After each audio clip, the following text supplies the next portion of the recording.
हम लोगों ने देखा कि किस प्रकार से यूडीएफ और एलडीएफ सनातन विरोधी पूरी तरह से बनने की होड़ लगी है। एक तरफ यूडीएफ जमात इस्लामी और मुस्लिम लीग जैसे पार्टियों से खुलेआम समझौता करती है, खुलेआम काम करती है, वहीं हमें रामायण पढ़ने से भी रोकने का काम करती है।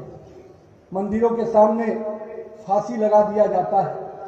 ये कहीं ना कहीं कृत्य कोई और नहीं, यहाँ की बैठी हुई सरकार करती है। एलडीएफ जो भ्रष्टाचार के साथ साथ हमारे आस्था के केंद्र भगवान अयप्पा को भी नहीं छोड़ा है। और मैं तो ये कहूँगा कि यूडीएफ के साथियों और एलडीएफ के साथियों ने इस देश में जो सनातन परंपराओं को लगातार चोट पहुंचाने का काम किया है, उनकी भावनाओं को चोट पहुंचाने का काम किया है, इसके कई उदाहरण हैं।